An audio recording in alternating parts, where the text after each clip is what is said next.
بسم اللہ الرحمن الرحیم۔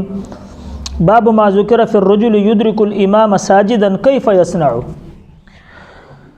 دیکھیں، جب امام مسجد میں نماز با جماعت ہو رہی ہو اور امام قیام کی حالت میں ہو تو بھی لوگ بڑی جلدی سے شامل ہونے کی کوشش کرتے ہیں کہ کہیں امام رکوع میں نہ چلا جائے اور میری رکعت نہ چھوٹ جائے، بلکہ اس رکعت کے لیے تو یہ بات پیچھے عرض بھی کر چکا ہوں، لوگ مسجد میں بھی دوڑتے ہیں، اور اگر امام رکوع کی حالت میں ہو تو پھر تو سب کا حال یہ ہوتا ہے کہ مسجد میں دوڑ بھی لگاتے ہیں، حالانکہ دوڑنا منع ہے، علماء نے اجازت نہیں دی، آرام کے ساتھ جائے اور مسجد میں شامل ہو جائے۔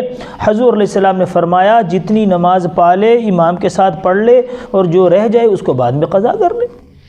لیکن جب امام سجدے کی حالت میں ہوتا ہے تو لوگ آ کر پھر انتظار کرتے ہیں کہ یہ سجدے سے اٹھے تو پھر میں نماز کے اندر جماعت کے ساتھ شامل ہو جاؤں۔ کیوں کہ سب کو یہ بات پتہ ہوتی ہے کہ میری رکعت ویسے بھی چلی گئی، تو اب رکعت تو مجھے ملنی نہیں، تو لہٰذا لوگ وہاں پر صفوں میں کھڑے کھڑے انتظار کرتے ہیں، یا تو امام دوسری رکعت کے لیے کھڑا ہو جائے، اور اگر امام قاعدے میں بیٹھ جائے تو پھر یہ قاعدے میں بیٹھ جاتے ہیں۔ حالانکہ اس وقت کرنا کیا چاہیے کہ جب امام سجدے میں ہو تو حکم کیا ہے؟ ہم نے حکم کو دیکھنا ہے، دیکھنا اصل میں حکم کو ہے۔ حکم کیا ہے؟ اللہ کے نبی نے فرمایا امام کو جس حالت میں پاؤ اس حالت میں امام کی اتباع کرو۔ امام جس حالت میں ہے، امام سجدے میں ہے، سجدے میں چلے جاؤ۔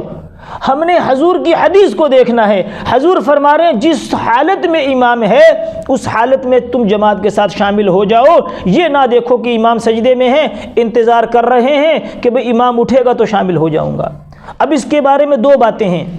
عبداللہ بن مبارک رحمۃ اللہ علیہ تو ایک عجیب بات فرماتے ہیں، وہ کہتے ہیں امام اگر سجدے میں ہو تو نیت باندھ کے سجدے میں چلے جاؤ۔ وہ کہتا ہے ہو سکتا ہے کہ سجدے میں سب کی مغفرت ہو جائے اور یہ رہ جائے، ہو سکتا ہے اس سجدے میں سب نمازیوں کی مغفرت ہو جائے اور یہ رہ جائے۔ اور دیکھیں یہ بات بھی ایسے ہے کہ جو اپنی عقل سے نہیں کہی جا سکتی۔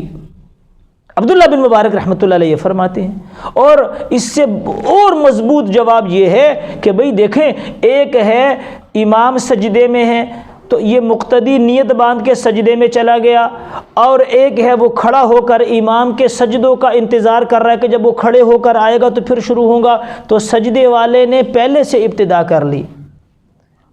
جو کھڑے ہو کر انتظار کر رہا ہے کہ امام کھڑا ہوگا اس وقت میں شامل حال ہو جاؤں گا، تو وہ سجدے میں جو چلا گیا ہے اس نے نیکی میں پہل کر لی ہے، وہ پہلے سے نیکی میں شامل ہو گیا، اس کی نیکی سجدے سے شروع ہو گئی ہے، اور یہ قیام کے اندر انتظار کر رہا ہے۔ تو لہٰذا حکم کو دیکھنا چاہیے۔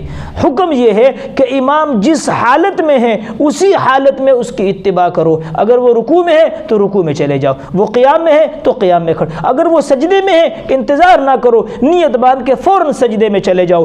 دو باتیں ہیں، ایک تو نیکی کی ابتدا ذرا پہلے ہو جائے گی، نمبر دو عبداللہ بن مبارک رحمۃ اللہ علیہ معمولی آدمی نہیں ہے، فقیہ بھی ہیں، مجتہد بھی ہیں، اور بہت بڑے آدمی ہیں۔ وہ کہتے ہیں کہ ہو سکتا ہے کہ سجدے میں سب کی مغفرت ہو جائے اور یہ ویسے کھڑا رہ جائے۔ تو لہٰذا حکم کو دیکھنا چاہیے۔ حکم یہ ہے کہ مسجد میں آئیں، دوڑے نہیں، امام جس حالت میں ہے اسی حالت میں امام کی اگرچہ وہ رکعت آپ کو نہیں ملے گی، کیونکہ جس سے رکوع فوت ہو گیا اس کی رکعت چلی گئی، لیکن یہ انتظار نہ کرے کہ امام سجدے سے سر اٹھائے گا پھر ہم امام کے ساتھ نیت باندھیں گے، بلکہ فوراً نیت باندھ کے سجدے میں چلا جائے۔